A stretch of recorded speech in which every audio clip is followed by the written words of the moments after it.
Hey guys. So, welcome to the 10th Wings of Fire podcast. So, it's been a little while, but right now it's every 2 weeks, so for my regular viewers, there you go. Welcome to the Wings of Fire podcast, the 10th annual one. I am Hurricane Rising, whatever you want to call me, it is I. And we have a little bit of a special one today. Normally we talk about, the books, or we talk about what's kind of going on in the community, but today is kind of special. For the 10th one, I figured might as well change it up a little bit. So, I have brought the team from Piraea Pantala Alliance University onto the stream, and it's actually 3 people this time. So, it's gonna follow the same format. And if you don't know what the format is, it's very simple. It's just we start off with some introductions, then we talk about stuff, and then we do a Q&A session at the end. So stick around, and you can ask questions to some of your favorite people if they're your favorite. Hopefully they are, because all 3 of them are incredible people. So I'm gonna let them speak for themselves. But we have co-creators Biohazardia and Alaska Drawing, and moderator Dolphin Draws here. So let's start some introductions. Bio, go ahead. Hi everybody, I'm Biohazardia. You guys might know me from my own channel or DeviantArt or Instagram or other places that I go. I'm primarily an artist and partially an animator in the Wings of Fire community. And about a year and a half ago, I started with this idea for the Piraea Pantala Alliance University group with Alaska Drawing. And we really wanted a group that was focused on like adventure and kind of made the players feel like they were the main characters in the book, like figuring out problems, like fighting for their lives, things like that, basically. And like actually being able to roleplay that experience. And I'd also like to just mention a couple of other moderators who aren't able to join us right now. So we have Forbidden Dreaming, Zero the Kitsune, and Bulbasaur, who are also on the staff team. Yeah, so there's a lot of people that kind of go into maintaining the Discord server as well as the actual thing itself. So let's continue on with these introductions. Alaska, go ahead. Okay, I'm Alaska Drawing. I've been working with Bio to create the PPAU group, and it's been quite a journey. It's been a lot of fun making the plots and growing the community. Yeah, it's been great. I've been drawing for a while now, primarily Wings of Fire. Yeah. Alright, and this third person here is not actually a creator of Piraea. Oh, I'd like to ask you, Alaska, are you from Alaska? Yeah. No, sadly. I'd like to be, but I'm in Indiana. Momo Mice, thank you for subscribing. I appreciate you. Alright, so this last person here is not a actual creator of Piraea Pantala, but she is one of the moderators, so Dolphin Draws, go ahead. Yeah, hi guys, my name is Dolphin Draws. I'm not a creator, Hurry is correct. I joined PPAU probably about a month or 3 weeks after it was created. DeviantArt from my art, and I don't really have any other illustration platforms, but I mainly do, and sometimes other fandoms, but otherwise, I just stick to this nice little fandom that we have here, and I can't wait for this to start. Thank you very much. So, some people in here have absolutely no idea what Piraea Pantala is, and Bio, I know you sort of touched on it, but if you want to kind of elaborate, give us an idea. Let's just pretend nobody here knows what Piraea Pantala is. So go ahead and talk about what is Piraea Pantala Alliance University as a whole. All right, so I'll go ahead and talk, and then Alaska and Dolphin, if you guys have anything else you want to add that I forgot or something, then like feel free to jump in and interrupt me, or like yes, feel free to interject. Yeah, really quick. Don't feel like you guys are not allowed to talk. Okay, we don't have to take turns. This is a conversation, not a lecture. Alright, so Piraea Pantala is a role-playing Wings of Fire group and community. So it's a role-playing group and a community. Hosted primarily on Discord, but we do all of our file sorting and image storage and stuff like that on DeviantArt. So you need to have a DeviantArt account, and you need to have, and you greatly preferably should have a Discord to be part of the group. So it is essentially a role-playing group set in the Wings of Fire universe about 1,000 years into the future of the canon books. And we try to be, in general, as canon and compliant as possible. So there's only canon tribes, and in general, we try to keep the world canon compliant, aside from, we sometimes have events that bring in other magic or other interesting aspects, but those events are tied off, and once the event finishes, then the group returns to being completely canon compliant. So the group is focused on, in particular, an entity called the Pyria Pantala AU, or the Pyria Pantala Alliance University. Oof, that's like a big tongue twister. Pyria Pantala Alliance University. Say that 5 times fast. And the main setting of the group is on an island called the Isle Mezzo, Really cool. which is about the size of the large island of Hawaii. And this island is set right in between Pyria and Pantala, so any dragons who travel between Pyria and Pantala almost always have to stop off at Isle Mezzo, as Isle Mezzo is the largest island between the two continents. Right now what's showing on the stream is a map of the Isle Mezzo. So there's a lot of different like geographical locations on the island. There's like a canyon, which is labeled G. There's the town, which is labeled B. There's like a deep glade. There's mountains and hot springs. And right in the middle, above the Great Lake, there's A, which is the Crystal Castle, which is the base of the Alliance University. So basically, most of the roleplay is set on this island in between Pyria and Pantala, but there are, of course, roleplays on the continents as well. So the main faction and the main focus of PPAU is the Alliance, and the secondary focus is the University and the civilian life on Isle Mezzo.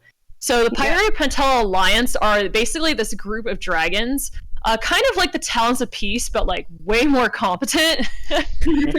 Yes, and they basically focus, their goal is to make sure that there aren't wars continuing in Pyria and Pantala, because one of the things that Tui mentioned during one of her interviews is that the continents tend to have upswings and downswings. So there tends to be like eras of peace and then like eras of violence, basically. And the Alliance is founded because it's recognized this, and they want to just have eras of peace only, and not eras of violence. So they basically do missions to help the dragons of the kingdoms, and to help the queens of the kingdoms, and to essentially ensure that, or try to nudge essentially the politics of the kingdoms, so that queens who get into power are less dangerous ones, and ones that are less likely to cause war. Of course, this isn't always successful, and the Alliance members have to often deal with quite a lot of conflict in order to keep everybody else safe. So like, it's not characters like, might. Go on. If I can interject really quick. So it's not like it's just a constant world. It's not like it's just, you know, hey, here's the daily going-ons, and then here's something that happens every now and again. It's like it's constantly changing. There's always something to do. Well, so we do aim to do that, but unfortunately, since plots take up like a ton of time and a ton of labor from like the staff, like story writing perspective, we aren't able to have things going on like constantly all the time, but your characters are able to change the world during plot lines, and normally as well. So if your characters are exploring around the island normally, or if they're going to towns or cities normally on the continents, then they can do things that will like change the world and change the environment, essentially. Okay. So does the world itself change, or does it kind of remain? So the world itself is, I would say that, I mean, it's basically like, think of what one character can do to change the world in the Wings of Fire books. So in general, the world is as it is, but like things are always happening in it, for example. So for example, like although it wasn't a main feature in the actual like on the island, like while people were role playing in the month of like November and December, there were news articles released about how there's like tensions and fights between Ice Wings and Night Wings in the Sand Kingdom and on the borders of the Ice Kingdom, essentially.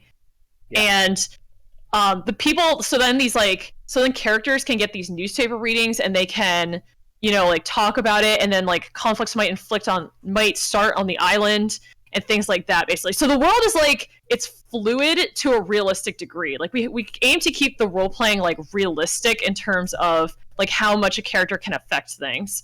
But which can be quite a bit or not that much, depending on the character in question. Okay. So, we'll touch on one of those very interesting characters later. But let's talk about, yes, you clever ones out there already know what I'm on about. But, But I didn't actually finish my, like, kind of spiel about everything, so I can continue, because I think I mostly talked about the Alliance, but I didn't get to talk about the University. Okay, we'll be quick. Oh, Because okay. we got a lot of stuff we gotta get to. All right. So I just wanted to say that, like, so the Alliance is more the action-packed part of the University, so, like, missions can include, like, helping civilians or, like, more dangerous and gory missions, like stopping dangerous gangs, like assassinating dragons that might cause war or that are particularly cruel and evil, and like sometimes even like very dangerous missions like stopping like cannibal cults and things like that. So the group can get very like dark and intense sometimes, but that's mainly all in the Alliance. Now the other part of the group is the Pirate Suntale University and like civilian life, and that's much more of like a slice of life, like Jade Mountain Academy roleplay almost. So it's like dragons are younger, they're less experienced, and they're mostly role-playing like going around the Isle Mezzo, like adventures on Isle Mezzo, going to school and things like that, essentially. But they can join the more intense role-plays if they're apprenticed to an Alliance member. Okay, so if you want, so pretty much they're not like together, they're separate in like almost separate. There's like combinations and connections between the two with like this whole line system or apprentice system. So the university section is more like more slice of life, calm, cleaner role playing and whatnot. But the Alliance is a lot more mature and it's more violent and crazy, and it can get dark. Yeah. Yep, exactly. Because we know that. So when we made the group, Alaska made the group, we really wanted to like make a group with action where like your actions have consequences and where like your player, like your character can change the world, but like it's a challenge, right? Like things don't just fall into your lap. Like you really have to conquer the challenges that the stories have. And when like the players conquer those challenges, like they've really conquered it. Like we don't pull our punches. Like if they do, like for example with the Lovecraft event that happened back last summer, like they really like solved the event and they actually like defeated the darkness. Which was potentially the darkness could have won. So that's like something that's very important to our groups. And like because we made the group primarily based on the idea of like intense adventure, the Alliance is the main focus of the group, but we understand that that's not for everybody, so that's why there's also the university section where like people can have more chill role plays, which sometimes there are conflicts. Sometimes the students fight and things like that. But but like it's much more like not everybody wants like extreme intense roleplay, and that's completely fine. Like it's not mandatory, but the group is mainly focused on it, but you don't have to do it. Right. Okay. So that's nice that you guys give them the opportunity. So when it comes to things like non-playable characters, there are some characters that people really like, and there's like the queens, for instance. Okay. So you want to talk about two queens in particular. Let's start with the one that everybody, of course, wants to talk about, the Silkwing Queen.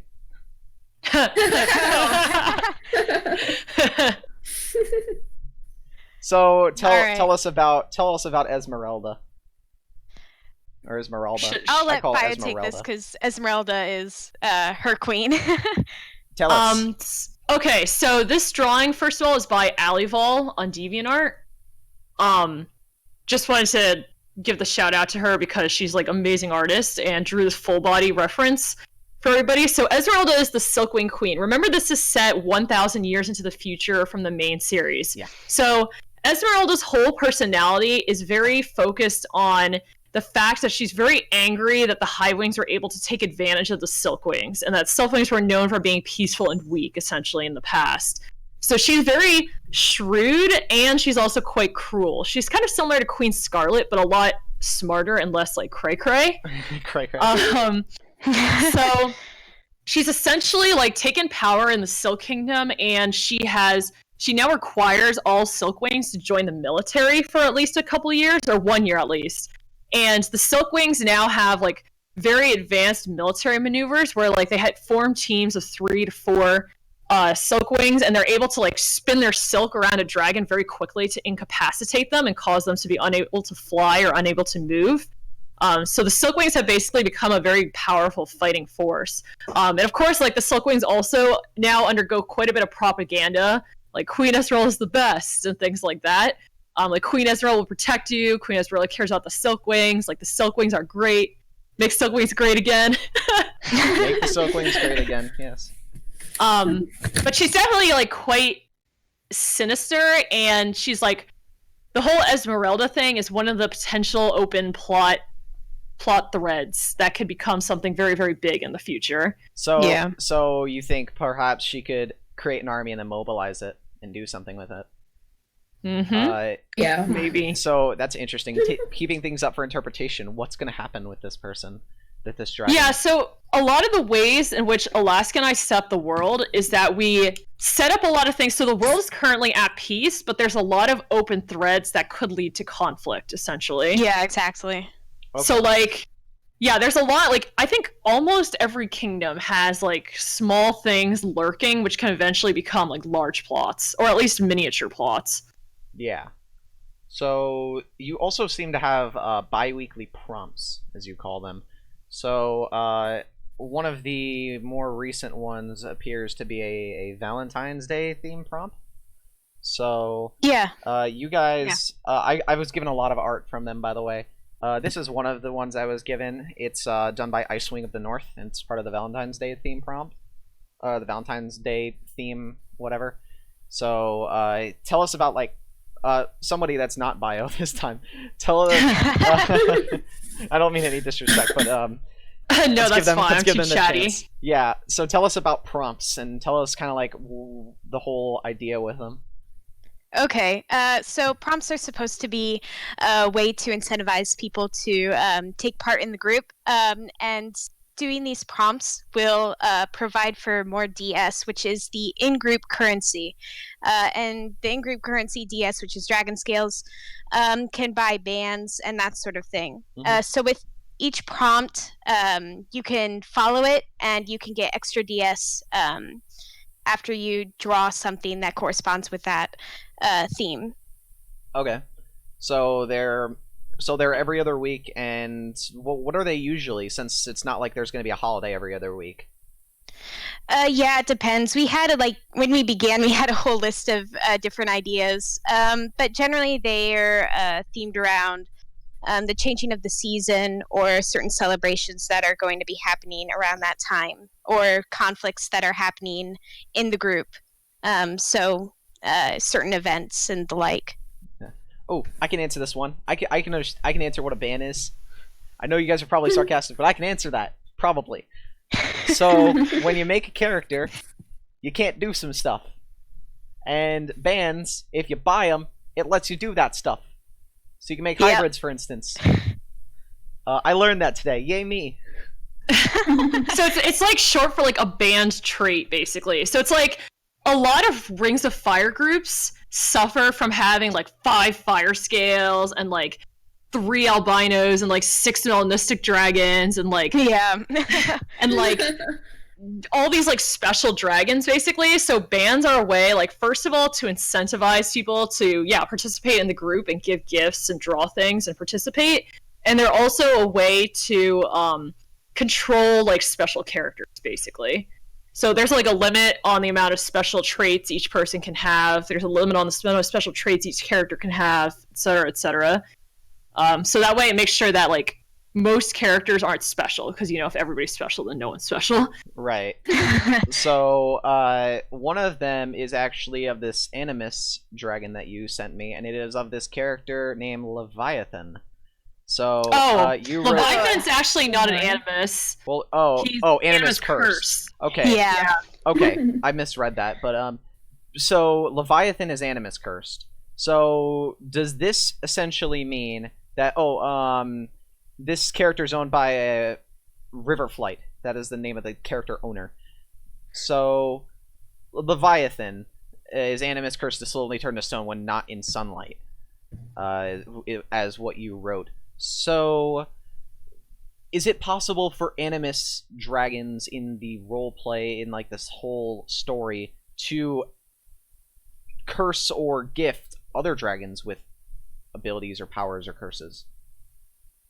or is that like a big no?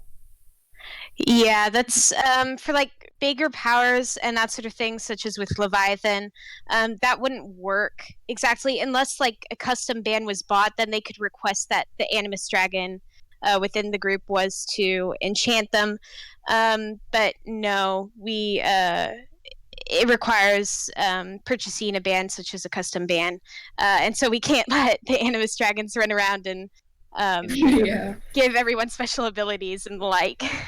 Is it possible that you will eventually, so they buy a band to use Animus magic?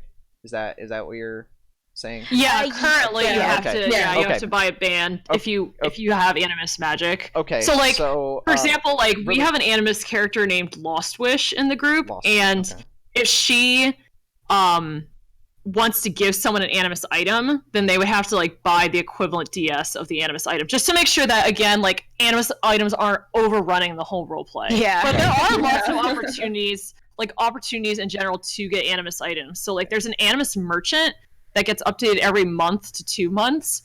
That like essentially refreshes Animus items, so people can buy Animus items. That gets like more characters get to have a little bit of power, and then also in role plays, like especially in alliance missions, like you can come across Animus items. So for example, right now there's a role play going on called the Queen Phaedra Games. So the Sandwing Queen is currently holding an arena competition between 20 suitors to see who will become the next Sandwing King, basically. Yeah. It's basically like The Bachelorette, but intense. Oh, fun. And right now, the characters have just discovered that one of the suitors has been cheating in the competition. Ooh. With some Animus touched earrings that Ooh. allow communication across long distance. Oh. So now the players in this roleplay have a chance to, if they like, depending on how they act, they might be able to get the earrings. And so far they're doing a pretty good job, but we'll have to see what happens. Oh. Yeah. But they also have a chance to flub it and have the earrings taken away by the guards, or have the two dragons escape that are using the earrings. So it's like, it's really like, it's a puzzle. They have to figure it out. They have to use their characters intelligently. Like, it's like, and if they win the earrings, they really won them. Bio, I say to a lot of things, that's cool, right? I say that a lot. This is actually really, really cool. Like, I'm getting excited just thinking about it. And yeah, whoa, just wow, that's really cool. So, like, the amount of just sheer things that happen, wow, that's really blows my mind. Yeah, each plot takes a lot of time to think over, and like because there are a lot of pieces that have to be put together to make each part of it. Yeah, so let's talk about slice of life stuff here. So I'm kind of just going down the list here of artwork that I was given. Mm-hmm. So one of them here in particular, let me just resize it, is done by, I believe that says Suntale 1812. And it is this. Oh. I'm actually gonna fix that. Oh yeah, Suntale did a really nice picture. You know, she actually, so side note, she actually got into art school with that picture. Really? She put it in her art school portfolio, and they like complimented it. That's really cool. Yeah. That was a nice slice of life RP. See, like, there wasn't any stress added to it. See, there I go, saying that's really cool again. Yeah, well, so this is called 8 Dragons Sitting in a Hot Tub.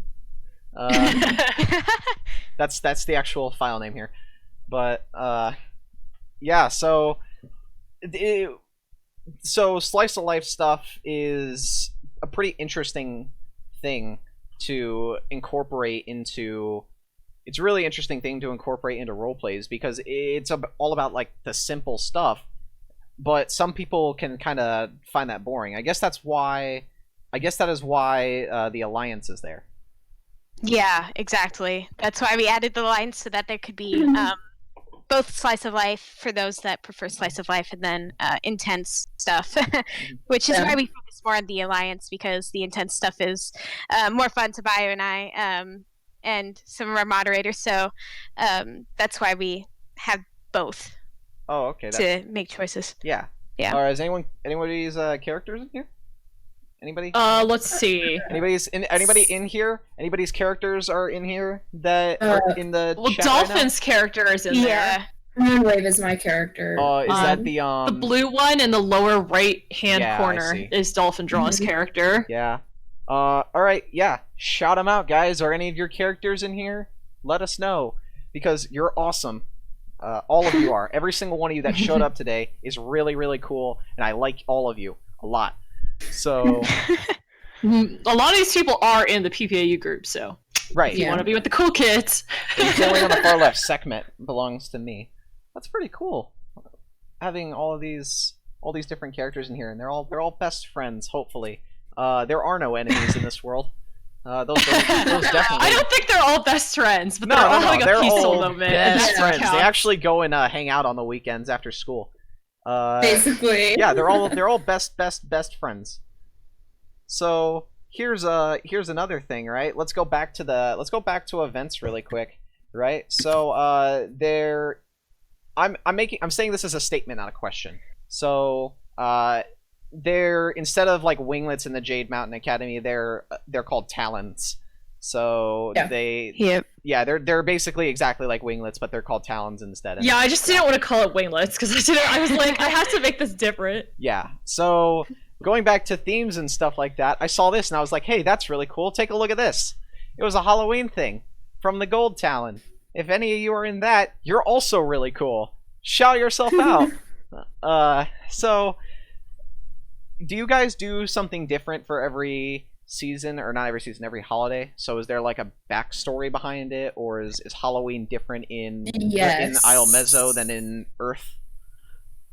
There is a backstory to every event that we do. Like this recent one, oh my goodness, I forgot what, but it was about a dragon for the holiday Valentine's Day, and we ended up making a bi-weekly prompt about it, and there was backstory to the Halloween event. I have the just journal with the Halloween backstory. Oh, Here, I got it. Yeah, send it. Yeah. So essentially, with the Halloween backstory, we, again, like, since Alaska and I and all the other mods have school and everything, like, we can't do events for every single holiday because it's a lot of effort. Because we make these stories very intricate, so it's like a lot of time and effort to craft them. But Bio, really quick, you might not be able to actually post the link in the chat, so just send me the link and I'll post it. Oh, okay. It's just the journal that talks about the setup of the event. So for this Halloween event that you see on the screen, it's basically so for the lore for the Halloween is that the event, which I'll read, is that, quote, the last day in October is known as All Hallows Eve to dragonettes. It is based on an old legend about an evil dragon during the Scorching who worked for the scavengers named Hallow. Hallow was quite evil and would search for dragonettes in particular, killing them brutally if he caught them. Oh. However, Hallow was also not the smartest, and he only wished to kill dragons. So dragons learned to trick him and take him down by dressing up in all sorts of fanciful disguises. This grisly tale has turned into a fun tradition among dragonettes and dragons to dress up in fanciful outfits throughout the season. For this prompt, illustrate your character wearing their costume of choice. If you are a writer, describe your character wearing their costume of choice. And then you get extra dragon scales for doing that. So cool. Now for the event itself, it was essentially like sort of like a scavenger hunt trick-or-treat event. So everybody who signed up was divided into teams. This team was Team Gold. And Team Gold happened to be the Gold Talon. Yeah. So it just happened to be that everybody who signed up for this team was Gold Talon. I wonder why.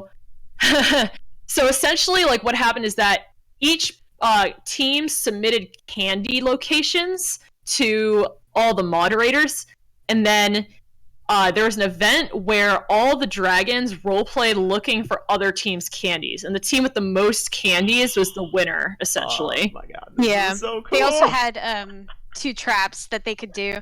Oh my god! I love traps too. This is more fun for me than it is for you.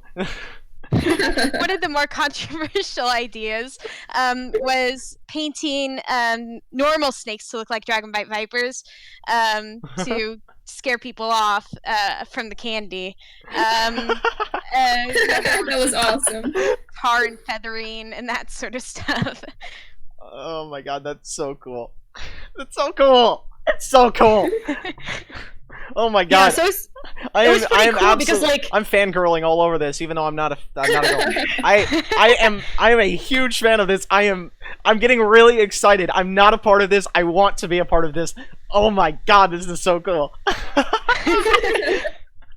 But yeah, it'd be like characters would explore around the actual like locations of Isle Mezzo, and they'd be like, so in the roleplay, for example, like someone's character would be like, oh, I see a pumpkin over there, and I noticed that the pumpkin has, and we would say, you notice the pumpkin has a thin seam in it. So they'd look over the pumpkin, and then we'd tell them, you find a candy here. Because, for example, Team Orange would have told us previously there was a candy here.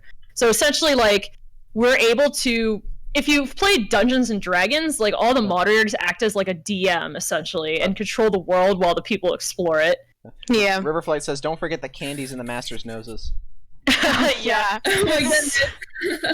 A lot of teams, so in the like official headquarters of the Pirate and Patel Alliance, there's like a ring of statues of each of the masters of the different orders of the Alliance. Mm-hmm. It's kind of like in Harry Potter, there's like a statue of, like there's statues guarding Dumbledore's office. Yeah. And so many people, like at least 3 or 4 different teams had the ideas to like hide candies in masters' noses in the statue and their ears and things like that. It's really funny.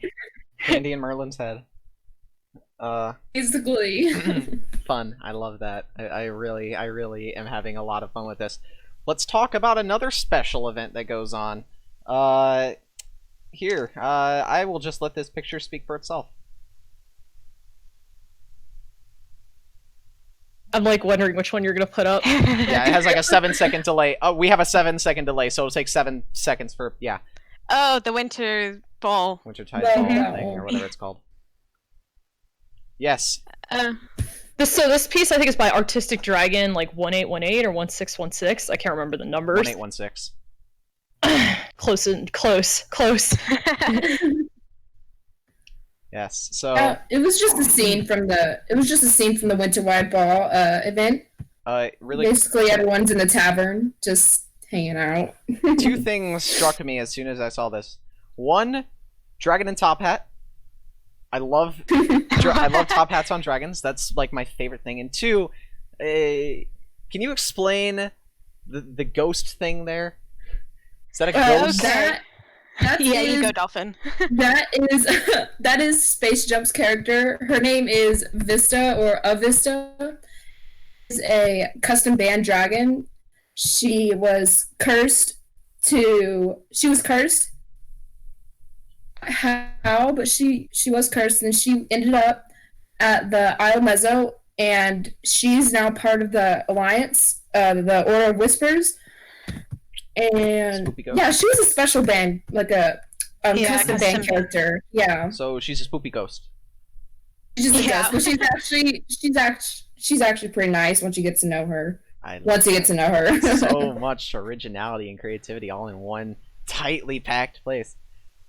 Hey, Based, welcome to the stream. She's a regular, so I say hi every time she comes in. Yeah, so it's cool having like all of these things around that are just like, hey, you know, it's a special thing that's going on, and it's like everybody comes together and we all have a good time.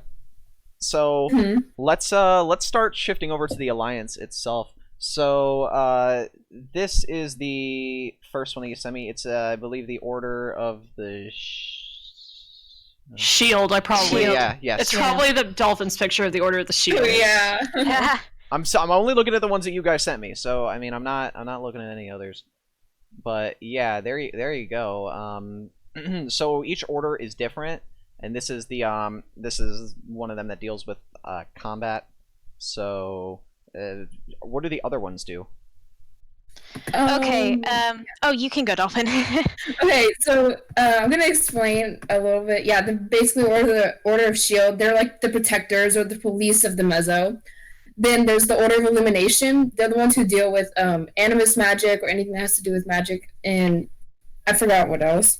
And then the Nimbus, basically they kind of the negotiators or the peacekeepers between the Alliance members. They keep the peace between the Alliance because, you know, they have some quarrels, like which they are Spies and subterfuge. Yeah, spies and all of that. And then the Order of Shield, sometimes they will have quarrels because their ways of protecting or their ways of doing or helping out the Isle of Mezzo are completely different, and sometimes they can get into quarrels.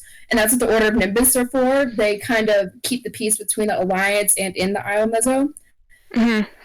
The Order of Ancients, they are like the history nerds, basically. Yeah.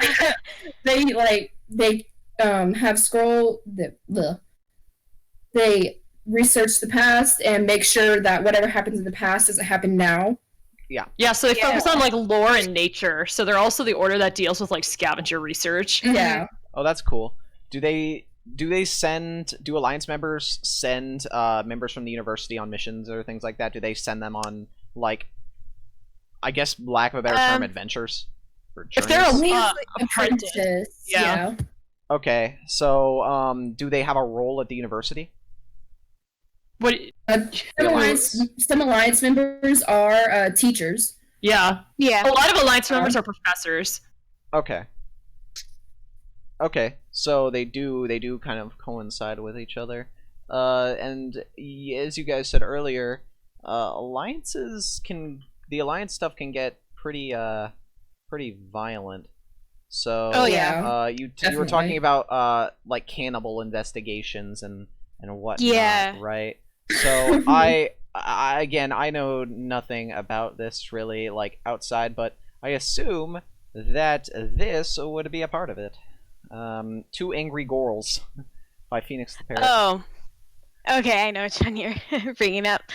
But yeah, that's a scene from the investigation. The investigation was a result of one of the characters finding two mudwing bodies in an alleyway, and so we created a plot out of that by making a story about a hidden NPC. His name is Snipe. He stayed in like a cookware shop, a spice shop. He stayed in there and like transported bodies from the different kingdoms to send to a cannibal cult, which that hasn't really been a plot yet. The whole cannibal cult. This is just kind of an introduction to it, but it will get bigger later. This was just something. This was an introduction, and so they had to find who it was that was transported, that had these bodies, these tortured bodies, and they had to apprehend him, and it didn't turn out the best way. Yeah. Oh Lord. Okay, elaborate. You have my attention. Okay. What was how did it end? Also, Snipe really quick. Got away. Really quick. Snipe Everybody got is away. spamming Rip Corvus in the chat. Okay. So Corvus. That's part of the explanation. Don't worry. Okay. Snipe got away. Explain. In the end, Snipe got away. He was the one that was behind it all. He had bodies and limbs in the basement, and he was poisoning the actual store owner the whole time. But people had assumed that the murder was actually a guy on a merchant ship. And so they had shifted the investigation over to this merchant man named Corvus. Even though he was innocent the whole time, they decided to turn their attention onto this guy. And so, using a lie, Snipe convinced them to go after Corvus, and they did, and they murdered him. Oh no, poor Corvus. Everybody's spamming F in the chat now? Rip Corvus. Everybody contribute F for Corvus. Yes. So I think it's I'm gonna ask everybody for complete and utter silence for a short minute, and by a minute I mean a few seconds. So let's talk about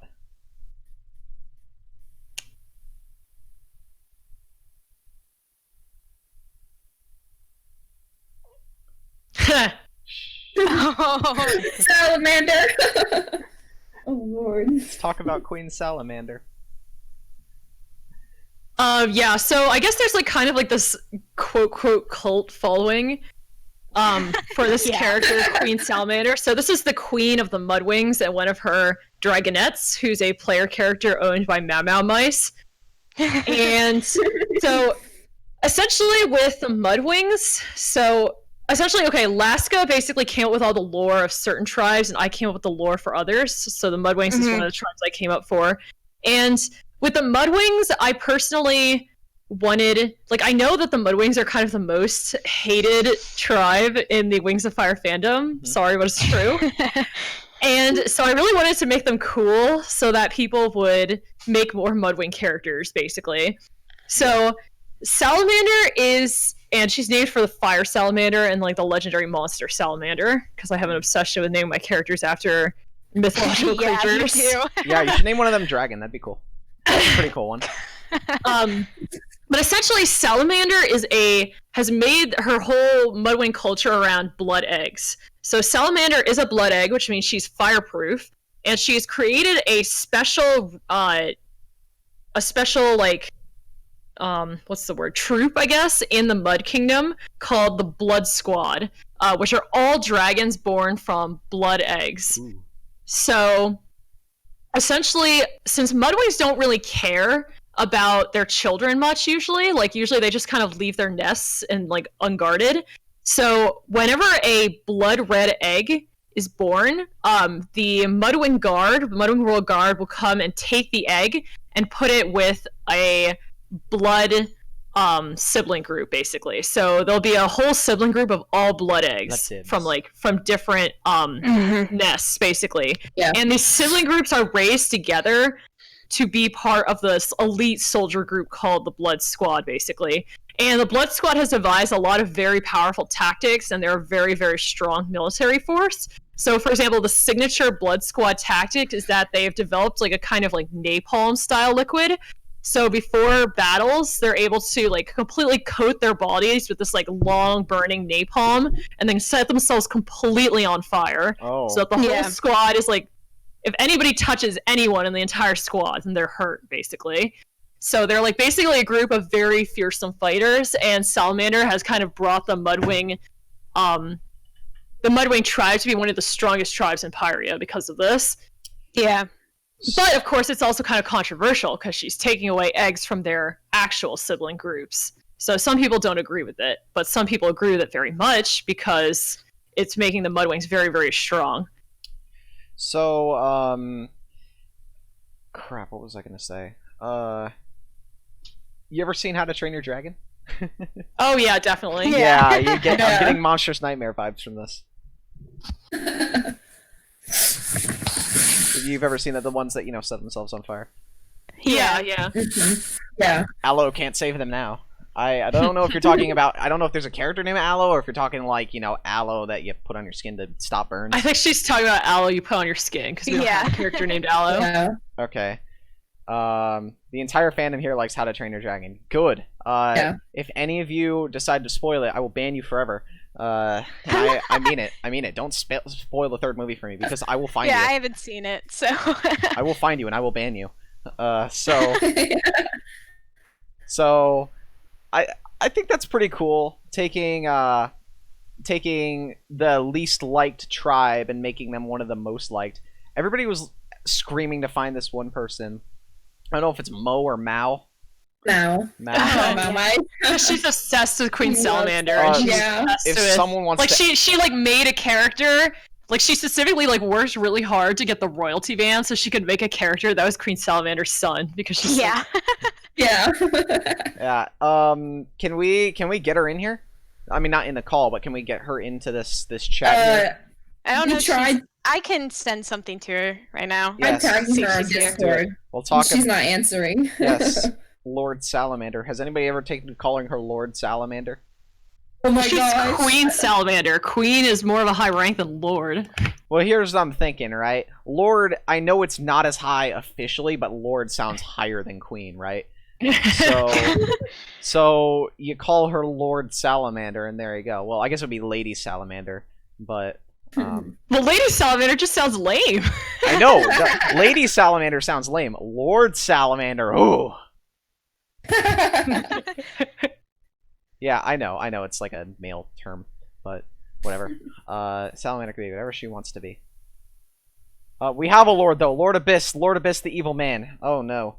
He's actually not evil, so That's that actually not evil. that actually presents me a chance to talk about an interesting concept, and I'll go ahead and say a little bit of art about Abyss in particular, I guess, but there's a couple other characters who also fit under this category. Goddess Salamander. There you go. The character in question that we're talking about is a sea wing named Abyss. Yeah. Trying to find artwork of him. But essentially, he's a sea wing, and he's distantly related to the royal family of the sea wings. And the special thing about him is that he's actually a canon spirit.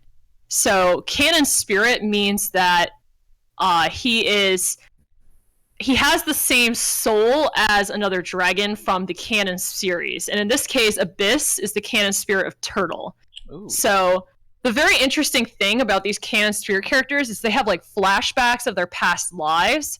In Abyss's case, since Turtle was an animus, he's able to actually sometimes have animus magic. It doesn't always activate, but it sometimes activates. Yeah. And he basically carries Turtle's soul within him. Really quick, this was done by Suntale 812. So on DeviantArt, we got Abyss on the right and Magma on the left. Go on. Yeah, so this picture is pretty cool because Abyss is like basically the reincarnation of Turtle, and Magma is a fire scales. So of course he knows about Peril and sort of carries on. He's not a canon spirit, but he like carries on Peril's legacy. Yeah. So like it's kind of cool, the relationship between them because of the parallelism between Turtle and Peril. Mm-hmm. Yeah, so that's pretty cool having that whole thing in there. Does he have a bull that duplicates things? No, but he could. If he did find the bull, then he'd be able to recognize it, and he'd feel like, this is mine. I made this. Oh, that's cool. So it's like, it's not just like I am a different person, but I have the memories of Turtle. It's I am Turtle. Yeah, exactly.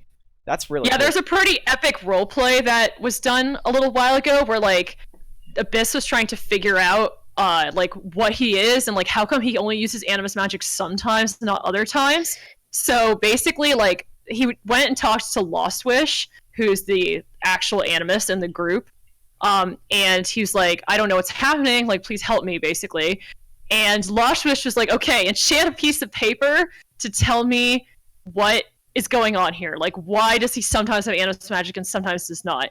And so the piece of paper sketched out a picture of Turtle, and then underneath wrote, "He is you." Yeah, it's like super dramatic. Oh, I was actually thinking of a Catbug short for that. Just look up the mysterious wedding Catbug, and you'll get it. He said, "He is you. I love you. Marry me, Rebecca." Yes, it's just look up Catbug, the mysterious wedding. So yeah, there you go. Abyss has Fathom too. Well, yeah, because Turtle is basically Fathom, and I mean, not really, kinda. Met Fathom's ghosty boy. Oh no. Oh yeah, there was a scene. There's a scene where Turtle. I think it was during the trick or treat event. Yeah, the trick or treat event where Abyss was in the lake. He like met a ghost kind of figure of. He didn't like say it was Fathom, but it was presumably. Didn't look like Turtle, but it did look like an older version of himself, I think. Yeah, it was something like that. It was only a small little cameo. Yeah. Oh. And then, he kind of met him. I think, I forgot what they talked about. Oh. It was back in October. Oh. I see you have Narcissus, which is a reincarnation of Chameleon. As a person that likes Greek mythology, I like that. You know, who came up with that name? I assume it was Bio. No, it's Sheepish Spirit's character. Oh, it's a different. So she came up with everything. Oh. Yeah. Well, okay, so Narcissus, I like that because Chameleon is like changes his look, and Narcissus in not narcissist. Narcissus in Greek mythology is obsessed with his looks. That is very clever. I like that. I really do like that. Yeah, so let's see. Other interesting things. Do you guys have anything interesting that you'd like to share about Pyria Pantala, or like something that you think everybody would flip out about? I could share things that people would flip out about, but that would be plot spoilers. Yeah. How about this, okay? Pick one plot spoiler. Don't say it like outright, like this character is gonna do this. Make it weird. Like, make it something that's abstract in a way. I'll give you 30 seconds. I'm gonna tell you what, okay? I'll give you 1 minute, okay? We're gonna do 1 minute of complete silence, alright? I'm gonna actually even mute this stuff. I can say something right now while everybody else is thinking. Yeah, so that we're gonna let everybody think for a second, okay? Like, I'm just gonna let the entire chat flip out for a minute straight, okay? And then after 1 minute, I'll unmute. Talk. Well, I have something that I guess I can tease. Okay, so Alaska and Dolphin. I think Dolphin hasn't made any plots yet. She mostly helps with environmental responses, but Alaska, I know, has some pretty intense things up her sleeve, definitely. Yeah. Okay.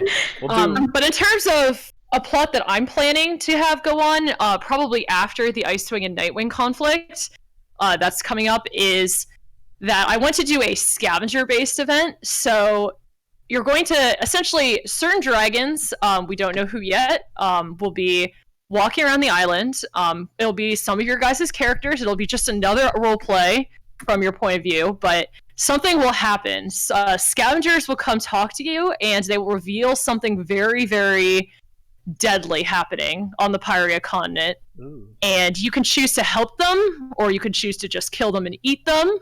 And there will be different factions that you can side with, and basically what the fate of these scavengers and the fate of potentially very, very many scavengers. Just keep talking for like 30 seconds. I gotta do something really quick. Like okay.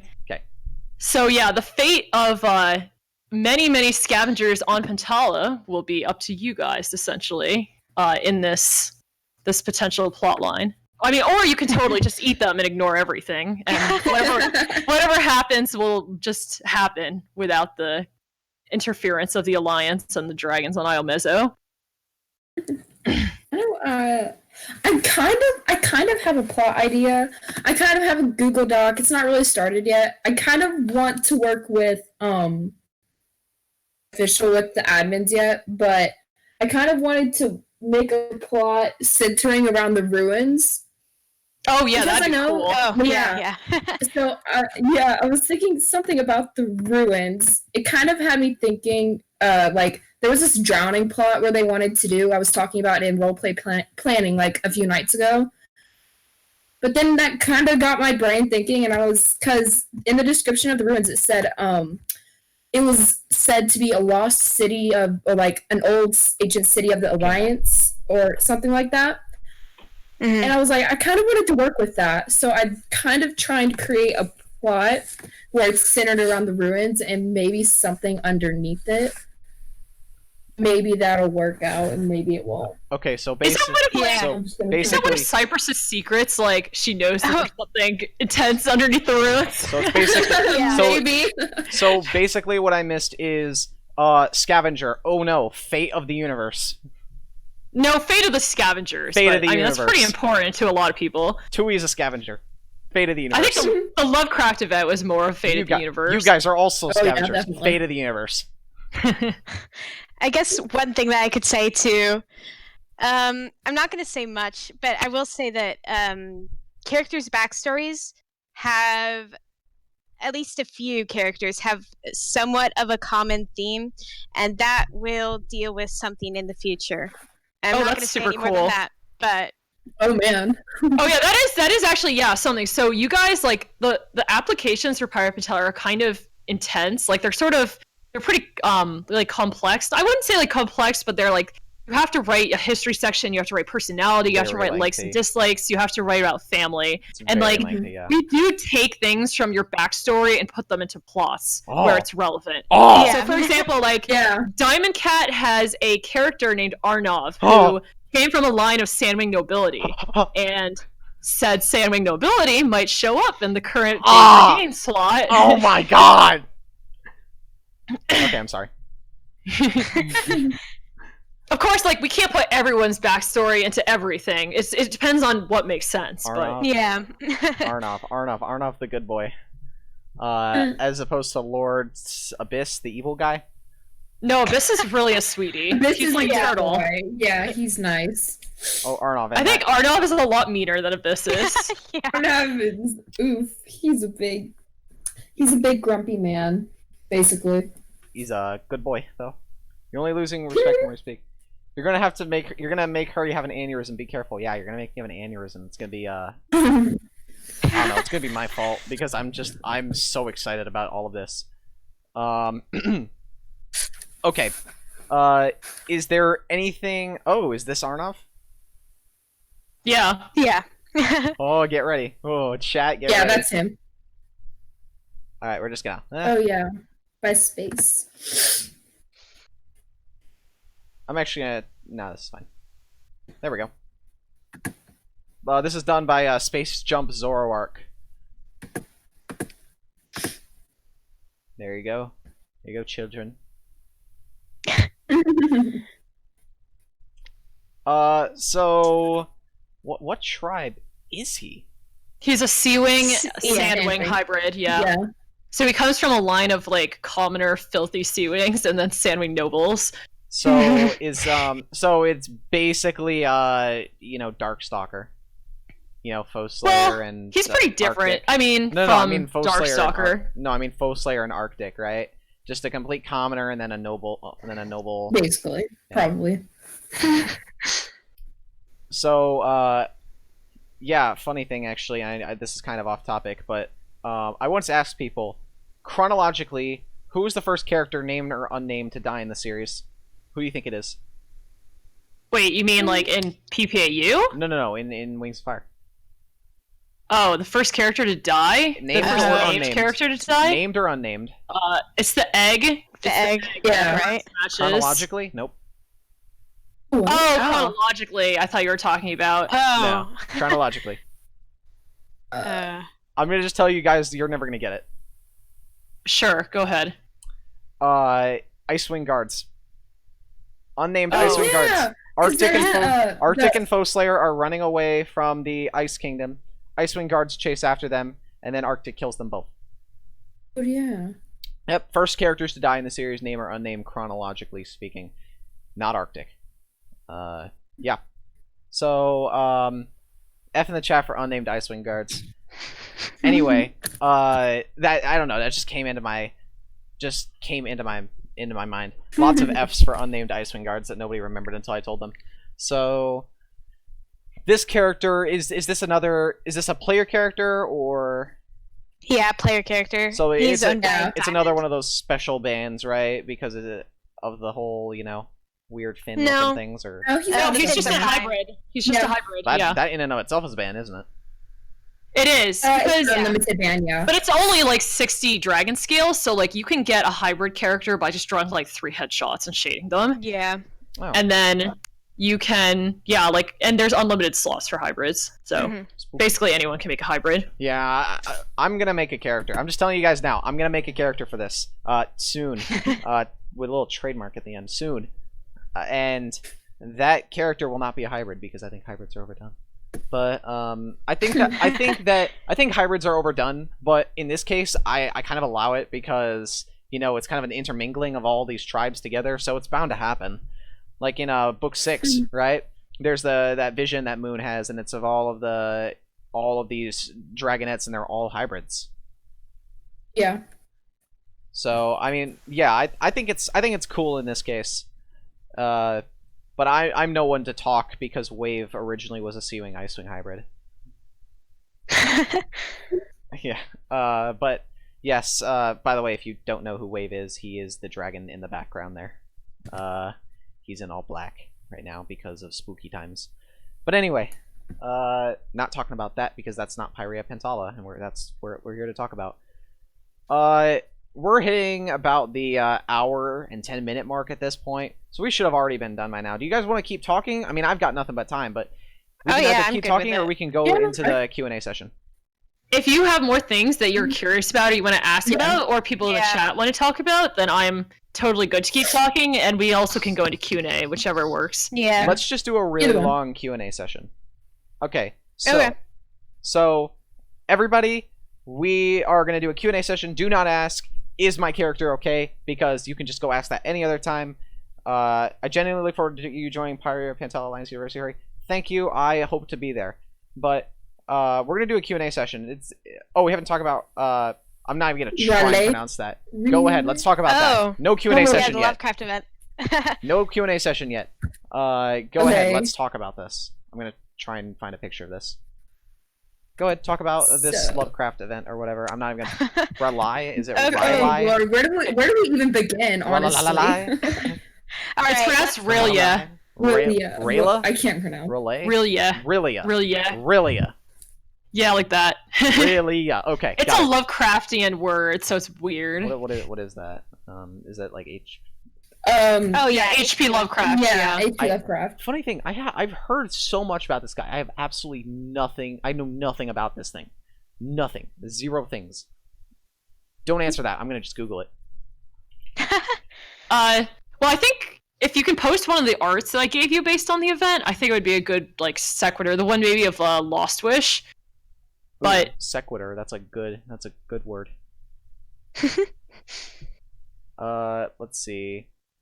Is it the one of the one with the necklace in the tree? Yeah, this one. Yeah. It's not trees, it's tentacles. Oh, they look like tentacles. Trees. It's trees. There's a ton of a lot of very, very good art for this event. I think this is the event that had the most artwork, and it's also the most intense event that we've ever had. Yeah, a lot of character development happened during it. Yeah. A lot of characters were put through a lot of stuff. So yeah. Okay, so let's talk about it. All right. So basically, it starts off with some strange things happening around the island. This is done by Forbidden Dreaming, by the way. Okay, so, in all of the channels, things started happening to normal role plays. They started changing into spooky things. Like, one of them was some people were hanging out in the ruins, and then this weird silver ball thing just came out of nowhere, and it seemed innocent enough, but then it started giving these people nightmares, their worst nightmares, stuff about their history, stuff like that. And it basically creepy things started occurring, and nobody was knowing why it was happening. And it just kept getting darker and darker, and they have to figure out how to stop it. Yeah, you can go ahead, Dolphin, if you want to. Yeah, it was there was two parts of the event. The first part was basically outside of the place relay. Oh my gosh, I'm not gonna ever be able to pronounce it right, but that's okay. So the first part was basically a couple of the Illumotes. They figured out, or they started to do research into why all of these things were happening, and they eventually found out they needed to collect all of these certain items that were spread out across the mezzo. Yeah. And then so the first part was basically the dragons going on these adventures to find these objects. One was in some part of the mezzo where it felt abandoned and everything. There was this dragon where he was guarding this box, and he was kind of insane, so they somehow needed to get this box. I think there was a knife inside of it, or a dagger. That dagger is kind of important. But then there was something else where a group of dragons were inside a mountain, and they fought this kraken. And there's something like that. And then I forgot what else. There's this eyeball they had to find.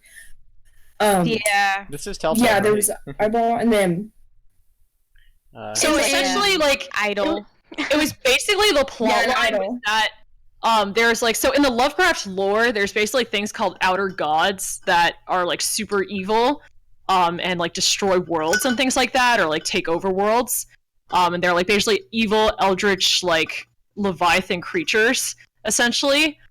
And the plot was essentially that like one of these creatures, a god named Yogg-Sothoth, had turned his gaze on the world of Wings of Fire and wanted to take it over, basically, and control it. Spooky. So this is what an example of we're bringing other magic and other like stories into Wings of Fire that definitely aren't part of the canon. But after the event is over, then like it's done. Like there's no more of it. Like if we do another event that has Lovecraft stuff, like it'll be like one event and they'll find something and they'll be done at the end of the event. Because we want to keep the group canon compliant so that people understand it and they can like, Kinda you know, get like into grapple with easier, it and knowing the series and they're not confused by things. So essentially in this event, there were kind of relics, which are the eyeball and the grail and other things that that Dolphin was talking about. They were basically relics scattered all over the island, and the players didn't know this, but one of the Elemotes who had been researching this beforehand was like basically taken over and cursed.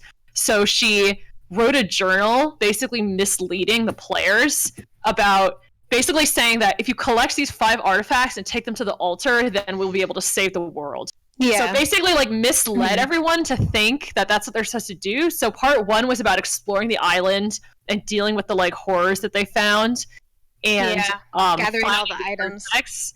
And then like there's like a big climax where they gathered all the artifacts and put them into an altar. And then the players then found out that one of the 2 of the characters who had been helping them all along were actually traitors. So one of the characters was Alaska's character Mojave, and the other character was actually a player in the group called Fireblaze who approached ahead of time, and we said, "Hey, do you want your character to be a traitor?" And like they were kind of like in on it, but nobody else knew. So it was very interesting.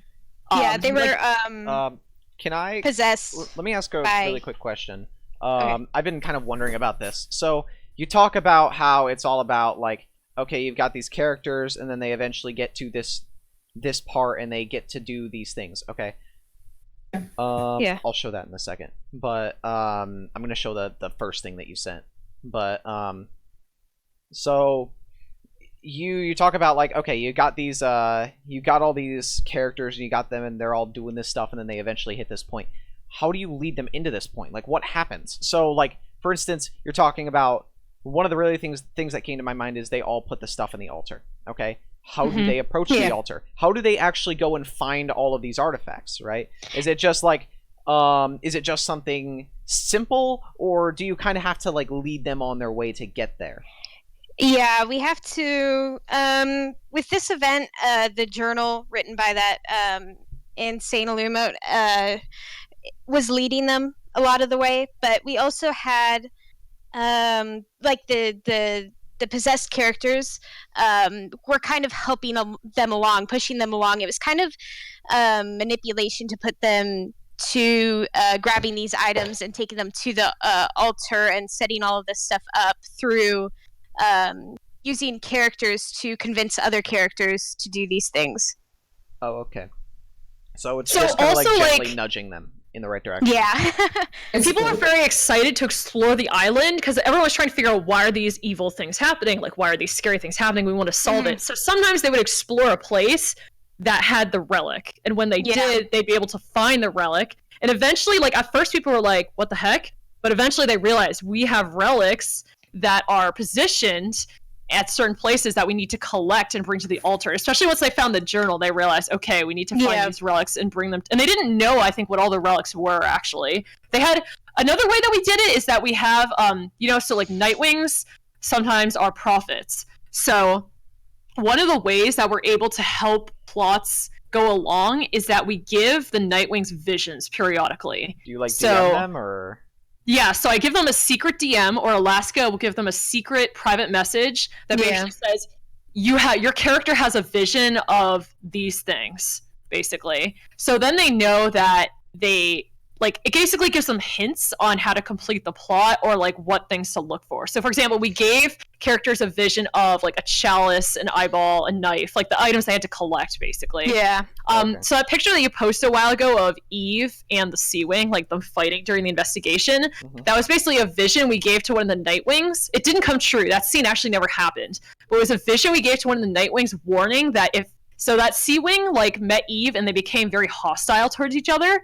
And that Sea Wing held a lot of very important information in that plot. So we basically gave that vision to the Nightwing's warning, like, if you let Eve get near the Sea Wing and antagonize her, then they will have a fight to the death, most likely.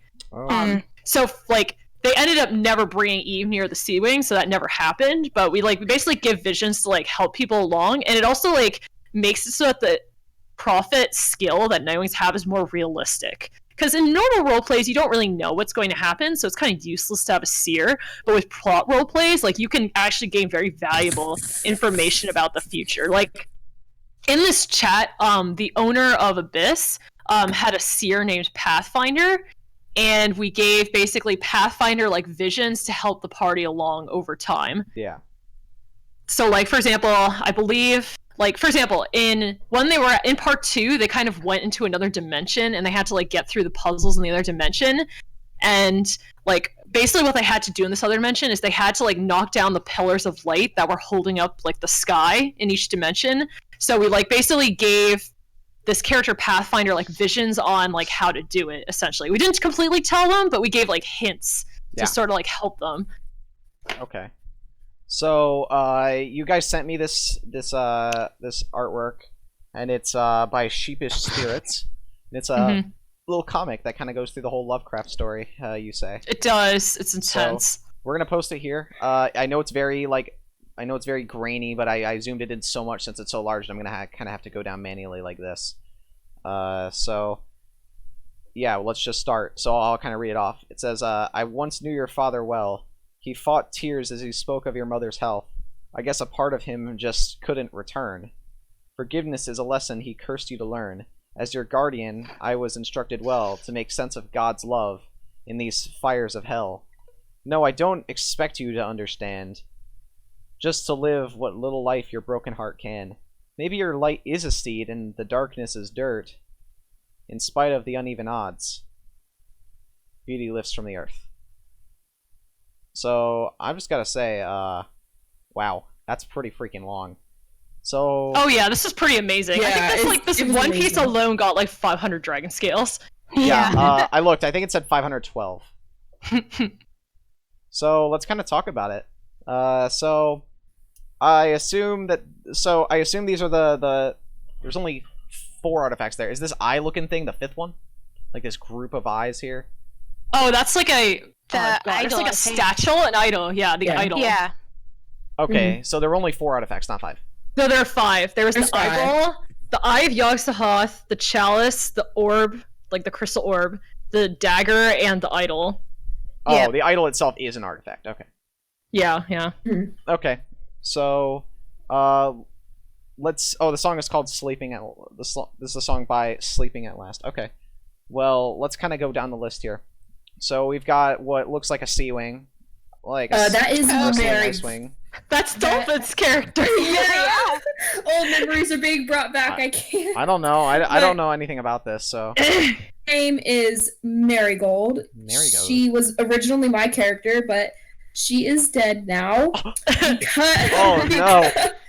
because of this event. And I think behind her that is the statue of Clear Sight. It's the statue of Clear Sight. Yeah. Yeah, it was the statue of Clear Sight. She's the one who, it was like, that was the beginning of everything, because I think it was Clear Sight's face. Her face was all morphed up. It was like one night she was going into the Grand Hall to go for a night flight or something. And she looked up and the statue of Clear Sight was all gruesome and everything.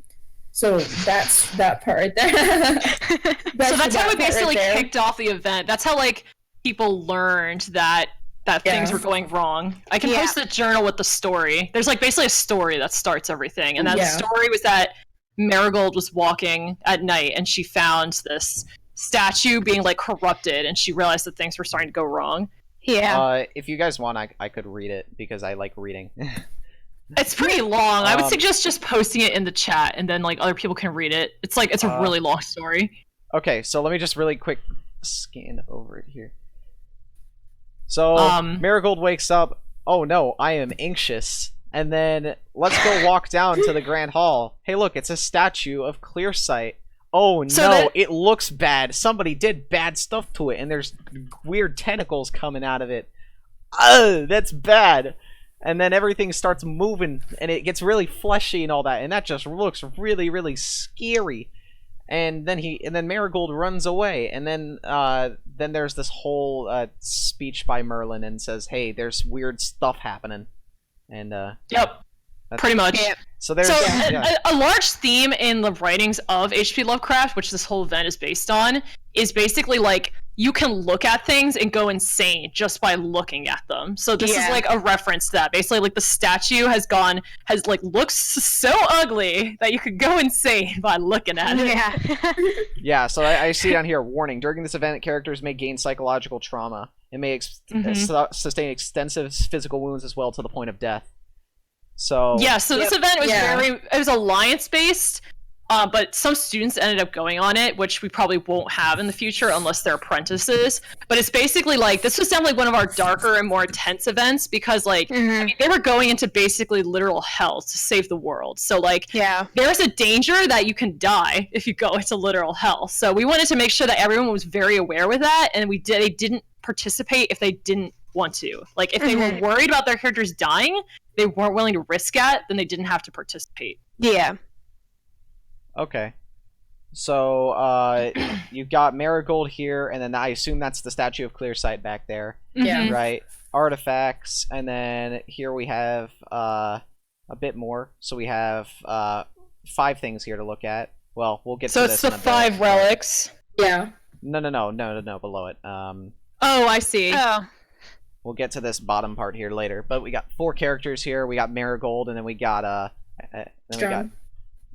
Cypress and Merlin is on the top there. They're it's the Grandmaster and then the Master Whisperers. So Merlin to the left is Bio's character, and then Cypress is mine. And they went off to the Leafwing Kingdom during all of this to quell a threat there. Yeah, so basically one problem is, so each order that we talked about earlier has a master who's like the leader of the order. Mm-hmm. These masters are basically like super OP godly because you know, they're the masters of the order. Like think like Dumbledore from Harry Potter, like and McGonagall. They're like super strong. Yeah, Dumbledore's honestly Dumbledore's such a powerful character. Like he's basically immortal. I don't see how he could die. For events, we basically need to find a way that these characters can like do important things, because like it wouldn't make sense for them to just be laying around, but also so that they don't overshadow the players, because the players are the heroes of the story. So essentially what happened was that the Leaf Kingdom, you can read about it in the story, the same story as the Marigold story, but like basically in the Leaf Kingdom there was like a massive like Lovecraftian monster like ravaging and attacking the Leafwing tribe, the outskirts of the Leafwing village, so the Leafwing city. So Cypress and Merlin went to go stop that, basically. Okay. And that's why they weren't able to like help the main characters during the main story. Because if they were there, then it would be kind of like, easier. It would be like way too easy. They would just solve everything immediately. So. Yeah. Okay. The second 2 characters are Strum and Marigold. So I think Dolphin could talk more about this, but they had like a very cute relationship basically. And Strum was one of the main characters during the event. Okay. Yeah. Yeah, we got quite a lot to talk about here. Yeah, it was during a part. They only had a few role plays with each other before like she died, but they met when she got injured and someone was writing to get a teacher, and Strum helped her when she was injured, and then they became friends, and then oh no. We got spooky stuff here. Like, this is actually creeping me out. It's weird, like the scribbled in eyes with the tears coming off them. Always. Isn't that Lost Wish? Yeah, it's Lost Wish and Sphinx. Lost Wish and Sphinx. They were like. Looking at this here, where it's just like the scribbled white eyes, and then there's like tears coming out. Oh, it creeps me out every time I see it. Oh. I think Bio can probably explain better than I could about like what made them so important. So essentially what we needed to do with this was like Lost Wish is the Animus, and Student and Sphinx is the Master of Illumination and also an Animus, and we need to like get these characters out of the way so they didn't like solve everything immediately with Animus Towers. So essentially like what we did is we had them leave early before everything else. Like basically it's like they disappeared before the event started, and they went to the other dimension of Relia ahead of time to like bar the gate so that the forces of evil didn't come to the Wings of Fire world, essentially. So they basically held the gate to make sure that the armies of evil didn't come in. So while the main characters like they decided to hold the door. The gate, they like held the gate. So they decided to hold the door. Yep, basically. Yeah, hold the door. So, like, we had to basically find a way for the Animus characters to be important, but, like, not ruining things for everyone else. Okay. Let's go down a bit more. We've got, oh no. I'm already sad. No! Oh god, that's sad. Oh my god. Okay, let's talk. I'll let Alaska explain this. Alright, so at the top there's Mojave and Dugong. Mojave's my character, Dugong is Fireblaze. And they were the possessed characters.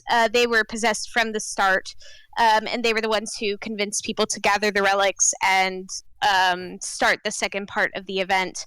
And through the second part of the event, they were making things really tough for everyone that was trying to save the world, because they were still possessed and they were still trying to kill them and taunt them and all of this sort of stuff. And then below that, that's Marigold. Poor Marigold. Open up the second part, to start the second part, basically to give a way for Yogg-Sothoth to come in. They had to gather all the relics, and they also had to sacrifice someone. And so Dugong had took Marigold, slit her throat with the dagger, and she died. And that started the second part of the event. She's crying. Yeah, so it was like a really big plot twist, basically, because everybody had trusted, like, nobody suspected Dugong because Dugong is owned by somebody who's not on the mod team at all. Like, they're another player, just like everyone else. Yeah. We, like, talked to them ahead of time to make this whole traitor situation happen, so, like, people were it was basically a plot twist. Like, it was a plot twist. One of the people who they trusted was a traitor. And Dolphin, meanwhile, so Dolphin was a new player at this point. Like, she was not a moderator or anything. She had no idea. But she told me that she wanted to kill Marigold off. So I said, all right. Like, I didn't reveal to her how Marigold was going to be killed off, but I said, just have Marigold stand here at this point in time. That's all you have to do, and then you'll see. So basically, it was a huge surprise to everyone. And to me, like, plot twists are very important in stories. Like, I love plot twists. So man. We usually make sure our events have plot twists in some way or another. Okay, yeah, that's cool. I like having plot twists in there. There's me saying something's cool again. But she's crying. I feel so bad, and I have absolutely no attachment to her. But oh my god. Okay, so I assume these are our traders here, right? Well, hold on. No, that is Drum and then Mojave. Yeah. Okay, I see. So the traders have the scribbled out eyes here. Yeah. That makes sense. Okay. So Strum was kind of leading the dragons trying to save the world, and then like Mojave and Dugong were the two traders, so they were trying to stop them. So that's why like Strum is kind of a major character. Do they die in the end? No. No, but Strum lost his eye. Oh. Yeah. Spooky. Okay, we got tree here. We got spooky tree. Looks like a. That's a shaggoth. Is that? I think it's the tree. It's the tree of light. So after they after basically what happened is after they gathered the 5 artifacts and Marigold was killed in the ritual to summon Relia, like basically the characters then had to go into the world of Relia. So basically it was like what happened was an island came out of the ocean. They had to go into the other world and like go through each of so basically the other world consisted of 5 different planes of existence, and each plane was like related to the items, the relics that like basically had created the world, right? Because they collected those 5 relics, and now there's like 5 planes based on those relics. So each world is like held together by the essence of the relic, which manifests in like this tree. So this is like the crystal relic, the crystal orb relic tree. So they had to like adventure into this other world and like destroy each of the trees of light holding up the world. And each like tree of light required a puzzle to like figure out how to defeat it. Yeah. Or, like how to destroy it. So that's what that is. And then the last one, I think, is an image of Yog-Sothoth, like the god. Which there aren't really any pictures because it's like described in lore as like undescribable. So I think Sheepish just did the best she could. Looks like an octopus, kind of, or like a jellyfish. Looks like a jellyfish with eyes and a beak. Huh. The possession tree was fun, says Luigi Epic, who has a that was like that was one here again. I can give you like a picture to go with it. If you want. So that was a puzzle based on one of the trees where basically it was that the tree of light was actually inside another player. So like for example,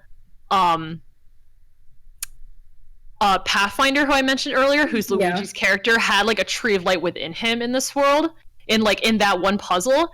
And the way to solve the puzzle is that the players had to let another character stab the character who had the tree of light inside them with a knife, basically. And of course, like in the roleplay, they don't know that it won't actually kill them. All they know is that they think that this will kill their character. So it was a very interesting like psychological puzzle, basically. Oh, that's Let me see cool. if I can find this. So and it was funny too because the whole group got split into 2, and like they dealt with it so differently. There was one group who was like really calm, mostly calm about it, and the next group was just complete chaos. Oh god, that is a lot of fun. This is so creepy. Oh, I hate it, but I love it. This is also done by Space Jump Zoroark. Let me just get it on here. I'm gonna just look away from my screen. So basically, it was that so once they had like traders at the beginning, like with the whole dugong like marigold thing, they're already like really really scared of more traders. So in this case, what happened was that the 2 characters, Aids and Ox, the 2 ones with the black eyes, like they were basically given help from this group of creatures called the Elder Things, which in Lovecraft lore are basically like creatures that fight against the evil gods. So they're basically given help saying like, use this special dagger and stab your friends with it, and it will let them, like, it will cause the world to like collapse, basically. Like, so they needed to stab their friends to like save the world. And when they stabbed their friends, and nothing would happen to them. But to like the other dragons, they had no idea. So they just thought that like their friends had gone insane and were traitors. Yeah. So it's like basically it was a psychological puzzle to eventually like let these characters just do it, just stab them. And then when that happened, they realized, hey, we succeeded. So yeah, Dolphin's right in that like so the group was split up into multiple groups because we had so many people in the roleplay that we had to split it into multiple sections. Yeah. So that each team we had this problem basically where it's too many people talking in the chat and it was just too intense and like the chat was going by way too fast. So we ended up like from then on we split people into different groups. So one group, the one with Ox, the Sandwing, the one with the bandana. So he actually so they weren't allowed to talk to help convince the other people that they should like be allowed to stab the characters, but they were allowed to like do pantomiming. So he immediately like put himself down on the ground, tried to look as non-threatening as possible, and like pantomimed that this was the best thing. Whereas Aids, the dragon with the scar on her neck, she was just like, I'm gonna elbow everyone out of the way, get to this dragon and stab her. Like, so it's like complete chaos. Yeah. This is actually a really cool story. So, when can I submit? I mean, anytime. Yeah, just make it sure was that a you're joke. submitting for an open slot. Yeah. I was kind of joking, but we talked about this, Bio. Okay. So we've overstayed our welcome a little bit. We're running at the hour-and-a-half mark, so let's start the Q&A session now. That sounds good. We'll take questions. Q&A. We'll take questions up until, let's call it the 2-hour mark, or until nobody else has any questions, whichever comes first. So, questions, ask any of them. Ask Bio, ask Alaska, ask Dolphin, ask all three of them. Whatever you want, but do not ask, is my character okay? Because that can be asked anywhere else. So don't ask any of them, whatever you want. We'll go until there are either no questions left, or or we hit the 2-hour mark, which is in 24.5 minutes. So, or 23.5 minutes. So, whichever comes first. Don't ask, is my character okay? So, let's go. What would you recommend people? Gamer Cupcake of 100 asks, what would you recommend people do with their characters that haven't met many other characters or contributed to plots? I definitely suggest asking in roleplay planning if anyone wants to take part, because generally people are always looking for roleplays to participate in, and when there are like interesting plots or slightly interesting ones, like getting stuck in a cave or something, offer to take part in that. And if you haven't been in a part of a big plot, then we generally like to give people positions in important positions in plots that haven't been noticed very much. So for the Phaedra Games event, we chose characters that aren't in the spotlight, this recent one. So generally there will be a chance to get noticed, whether it be in roleplay, asking to roleplay, or in future events. Yeah, I would say that the best thing to do, I agree with Alaska, ask in roleplay planning to RP with different people, and try to just be active and roleplay with different people and make connections with different characters. Because like you have to take initiative to make connections with different characters, and then like that will happen. Like your characters will start to form interesting plots. And then for contributing to plots, like we try to pick people who have not, like, characters who have not been in the spotlight before, and we also try to pick active people, because like for an important role in plots, it's really vital that you're online like at least every other day. So like if you're not very active, then like we won't be able to pick you, just because like if you're not online, then the plot can't go on, and that's not fair to everybody else who's waiting for things to go on. Okay. Let's see. I'm actually curious. Karina the Nightwing asks, I'm actually curious, will there be any, like, semi-intense events for the civilians? I don't know. I think admin thing. Civilians may have the opportunity to participate in intense events, but in general, intense events will be alliance-based, because, like... Yeah. So we did have a few critiques on the Lovecraft event, and one of the, like, critiques that we had is that, like, it basically forced the entire Isle to be, like, a scary, like... horror-stricken area, and not everybody wants to roleplay like scary horror. So like if you're a student, you can become an apprentice to get access to more intense events. But if you're making a civilian in general, like civilians are civilians for a reason. They like are living out their civilian life. Like they're not really going to be like part of intense missions to like take down cannibal cults or like cure like widespread plagues or things like that.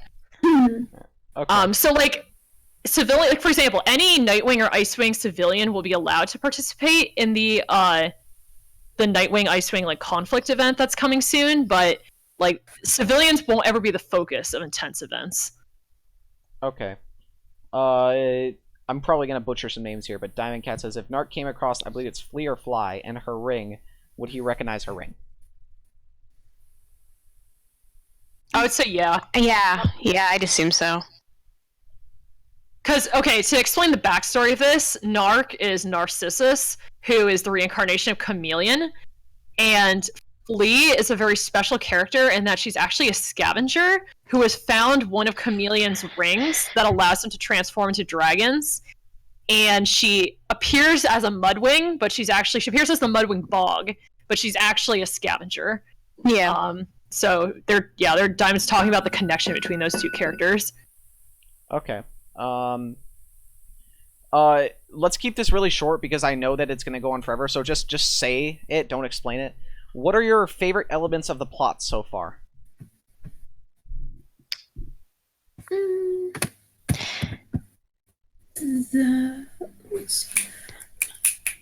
I personally like, I guess, dark themes. So my favorite parts are generally the dark/violent parts in it. Yeah. Because those are fun. Mine have to be the most violent ones. Those are my favorite. I think with plots, my favorite element is making puzzles and making like plot twists. Oh yeah, So that too. violent or non-violent. I like violent plots, but I also enjoy doing it in non-violent plots. Yeah, twists are fun. Yeah. Yeah. Let's see. Next question is, we're gonna skip this one here because it's not Pyria Pantala related.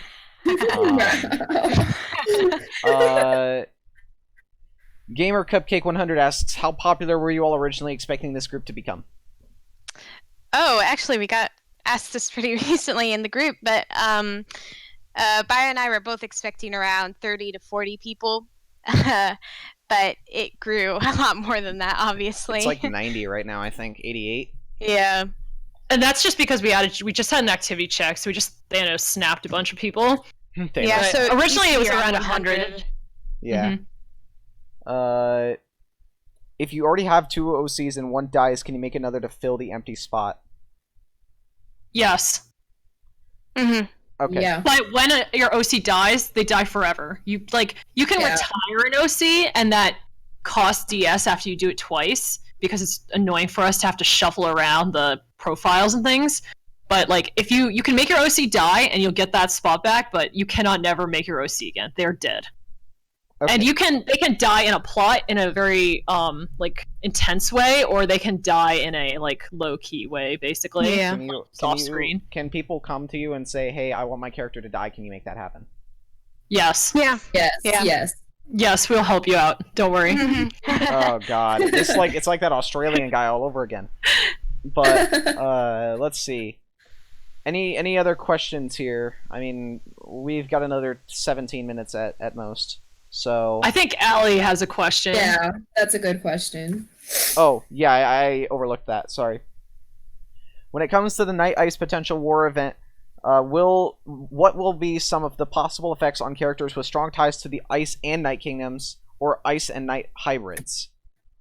So it's definitely going to be difficult because they're going to be pressured to pick a side, or they're going to be pressured to make peace. Like, they're going to be it's basically like, there's going to be things like, for example, like, at some point, a brawl may break out between Ice Wings and Night Wings, and you might have to get into that brawl and stop it. Like, so what are you going to do? Are you going to help the Ice Wings? Are you going to help the Night Wings? Or are you going to try to break it up?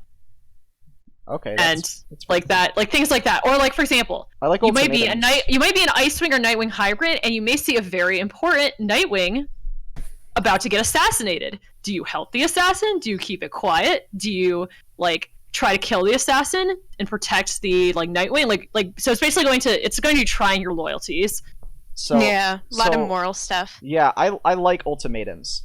Honestly, when I go into stories, I really, really like ultimatums where neither of the decisions are great, but you have to make one. It doesn't become what is better, it becomes what is less worse. That can definitely happen sometimes. Let's see. In events, is it possible to enter with one character but not the other? I'd assume yes. I mean, yeah, that's that's just definitely common sense. Yeah. Oh my goodness, is my character Storm Chaser going to get assassinated? We don't ever kill characters unless... So there's a whole journal, actually, that explains this, called the Environmental and, Response and Consequence System. But basically, we will never kill your character unless your character is, being stupid or, doing something that will get them killed. Or if you specifically warn.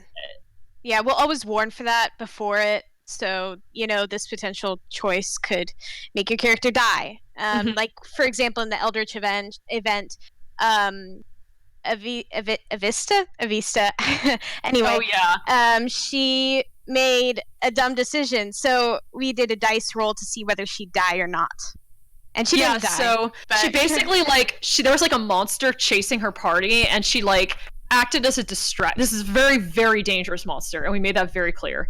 And she acted as a distraction so her party could escape. So we were by doing this, you are putting your character in mortal danger. And she's like, yes, I want to go through with it. So we did a dice roll to see if she would die, which she lived, thankfully, but she could have died. Yeah, that's pretty cool. Adding in that level of danger and lasting consequences that matter. Yeah, that's a huge theme Yeah. arc. I think Like- it's. I mean, I read a lot of books, right? I watch a lot of movies. I read a lot of books, and I watch a lot of TV. That's a lie. But when I go into something, I'm thinking, okay, is anything that's going on right now, does it matter? Does it really matter? So, like, really, it's there was this one show that I watched, right? It's this little show called Dragon Ball Super. I don't know if any of you ever heard of it, but you compare it to Dragon Ball Z, right? In every single saga, in every single arc, whatever you want to call it, there's a lasting consequence. Something big will happen if you do not do this. Usually it's the Earth gets destroyed. But in one of the arcs in Dragon Ball Super called the Tournament of Power, it's basically this giant tournament, and there are 12 universes instead of one, and it's a battle royale between 8 of those 12 universes, and the only one universe can win, and the other 7 get erased completely forever. But at the end, they were like, the guy wishes, they get like one wish. They can be anything they want. And they say, bring back all the universes that were erased.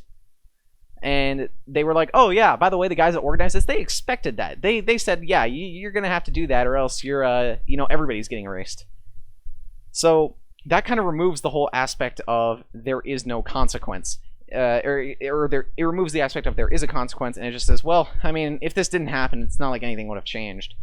So it's nice to know that you guys are kind of going into this, and you guys are like, oh, hey, there's like this whole consequence system to it, which I really like. Oh, someone saw the Broly movie here? I like you. I have this whole thing of Gogeta right here. Anyway, Pyrea Pantala. I think it's really cool how you guys add in like a consequences system. A lot of things fail to input that. So good on you. Yeah, that's definitely something that's very important to us, because like something that Alaska and I had a problem with other groups was like the world just existed and you just lived in the world. You didn't affect the world. So it's like you could really do whatever. You could like kill someone and it really wouldn't matter. Like it wouldn't change the world at all. Whereas like in this world, like in PPAU, like what you do has consequences. Like if you kill someone, like you're going to be executed. Like it's very Exactly. Yeah, just a like straight unless you're doing it in secret, for example. Oh. So like you have to like realize that like this is like realistic. Mm-hmm. Yeah, okay. So I answered Happy Rainwing's question in the chat. Okay. Let's see.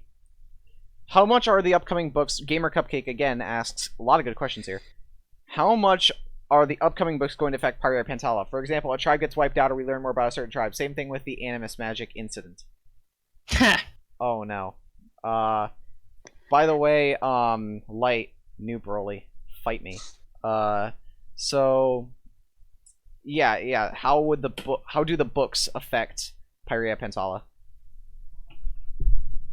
We just try to stay as canon compliant as possible. Yeah. So with whatever happens in the books, we're gonna alter the lore of PPAU to stay accurate to that. With Anna's Magic, I don't want to obviously spoil things. But yeah, we'll have to figure something out, because obviously a lot of things have already happened in the group with Animus Magic.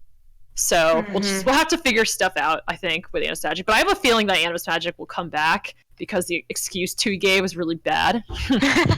Yeah. I like it, honestly. I think it's a good example, or a good reasoning, because hey, look, you outlaw this, you've outlawed everything. What left is there? You can't undo it, because that actually affects someone's free will. I think that's smart. It's like you add in these rules, right? There are consequences to those rules. You can't do it. Honestly, I don't have any problems with spoiling Book 11, because it's been out for a long time. So it's Book 12, not Book 11, though. Yeah, that talks about it. Oh, it's Book 12. Well, it's the prologue of Book 12. It's not a spoiler. Yeah. I don't consider it a spoiler, because I mean, we already knew that Animus Magic wasn't going to be a very big point in the third arc. Tui said it over and over. It's not going to be a big thing because it was so overpowering. So this is just the explanation. It's no big deal. Let's see, more questions. Sorry about that, Echo. This is my pet feeder. It's fine.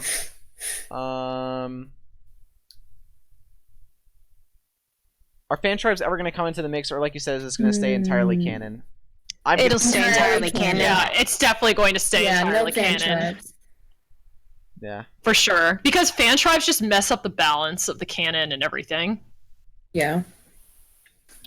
Yeah, I'd agree. Let's see. There are no more questions in here. Do you guys have any other questions? Because if you don't, then we're just going to end the stream. Hold on. Happy Rainwing had an addendum to his question, but I'm trying to find it. Oh, okay. So Happy Rainwing's question was, how does the group compare to Dungeons and Dragons, both story-wise, plot-wise, importance of characters and plots, plot-driven versus character-driven, etc.? So this is actually a question that I talked about on the server a little while ago, which is that plots kind of are set up differently. So there's plots that are railroaded plots, which are very, very story-based, and then there are open-world plots, which are very character-based. And those are structured differently, and they have to be structured differently, because railroaded plots, like, have very strong story. Like, the Relia plot was, in general, very story-based, and, like, had a really strong story, but it also had railroading. Like, you, like, to get to the second part of the event where you go to Relia, like, you had to collect the, like, items. But you could choose how you, like, the way that everyone collected the items was completely up to the players. Like, we had no idea who was going to collect what item when we started with. We just marked down the locations of the items and left it all to chance. Although we, like, added hints that would let the characters try to get the items. But so, like, that kind of part was a more open world, where it was, like, very character-based, and, like, what characters did very much changed the story. But for the second part, where they were all, like, going through the different worlds, and they had to destroy each world to get to the end and then destroy the realm, like, it was much more railroady, because, like, they had to, like, solve these puzzles, basically, and go on in the story. So it depends on the plot. We aim to have both. Okay. Let's see. Are there any more questions here that are related to Pyria and Pentala? I'm not going to answer any more Dragon Ball related questions, because that's not what we're here to talk about. Are you planning to do something with Esmeralda and the Silkwings? It's definitely something that it's basically a thread that we could use to continue a different plot. We aren't planning on anything right now at this moment, but it's something that we can use in the future. Yeah, it wouldn't happen anywhere in the next, like, 8 months. So yeah. But it's something that we could do in the future, and, like, we have some good ideas, but we have a ton of plot ideas, and we have to pick which ones to focus on. Yeah. So you guys must have a lot of ideas that you obviously can't talk about, but we have I think, like, 20 on our list of plot. We have, like, a plot list, and there's, like, 20 different ideas on there. That's pretty cool. There I go again. My God. Who am I talking to? I'm gonna kind of answer that, like, literally as if you actually don't know. I'm talking to the co-creators of Pyria Pentala, Alaska Drawing, and Biohazardia, as well as one of the moderators of Pyria Pentala, Dolphin Draws. They have been working on it for quite a while, and I figured since this is the 10th podcast, might as well make it special. So it's extra long, and there's 3 people here instead of 1. Boom.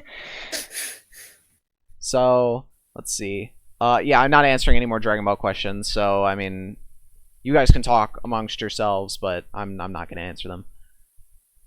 So, yeah, any more questions? Because if not, we will be ending the stream now.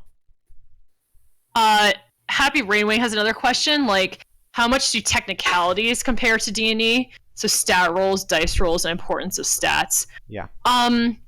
I think with Dungeons and Dragons, well, it really depends on how you play Dungeons and Dragons. So for me, I'm used to, like, dice rolls and stats and everything. Numbers mean everything. Like, numbers rule. But other people play as in, like, what players do and their role-playing choices really matter. So I would say with PPAU, the stats system does matter in plots, especially. I think that in free open roleplay, it doesn't really matter as much unless you're, like, fighting or having a competition. And it's described in the Environmental Response and Consequence System Journal, if you want to look at it more closely. But in terms of stats, so a lot of people kind of sometimes will tend to make broken characters. So characters that are good at everything. And the stat system is basically there to make it so that doesn't happen. Like characters naturally have some strengths and some weaknesses, and we do that to make sure that no one character can solve a plot all by themselves. Like they all have to work together to do things. So in plots, we will talk about stats in terms of, we will use stats in terms of like, the example on the, I think, consequence system journal is like, if you have a character who has 3 charisma and is trying to convince, character A has 3 charisma and is trying to convince character B to do something, right? And then you have character C, which has 8 charisma. If character A and character C both write the same speech to character B trying to convince them, character, like the character B will be much more likely to follow character C, who has 8 charisma, as opposed to character A, who has 3 charisma. And this is to prevent, basically, like, from people saying, well, my character has 3 charisma, but I'm gonna roleplay him like he has 10 charisma. Yeah. And, like, we basically, it's like we want people to be, like, realistic with their characters and not good at everything. And stats are supposed to be there to adjust for that. Yeah. Of course, stats can only be raised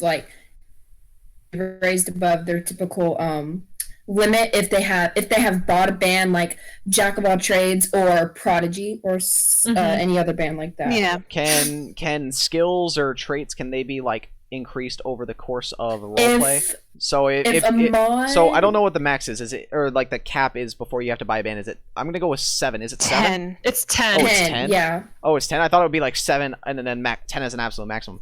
But let's say you pour all of your points that you can into charisma, right? You got 10 points there, right? So is it possible that that could go up past that to like 11 or 12? Not unless you have a band. Yeah. And is it because we don't want to have too many characters who are like godly, basically. Is it possible to insert a ban to increase that post character creation? You can insert a ban post character creation, but the ban slot has to be open. Okay, so there are a limited number of ban slots. Yeah, there's a limited number of ban slots. That's smart. Okay.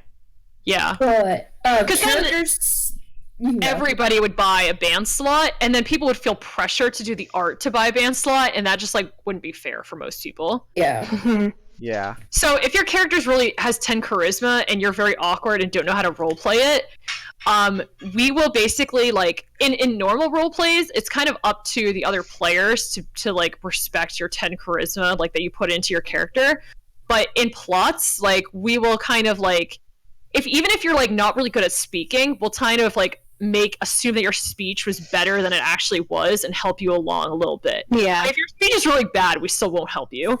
But like if your speech is like okay but not great and you're 10 charisma, like you're probably going to do as well as somebody who has like 7 charisma or like 6 charisma and made a really good speech. Yeah, okay. So it also gives you a bit more leeway along with it. Yeah. Okay.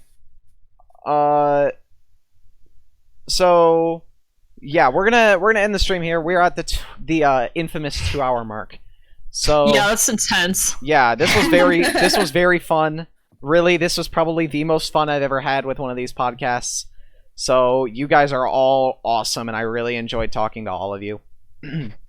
So for all of you, it's fun being here. Thanks for inviting us on. Yeah, thank you. Of course. Yeah, this was fun.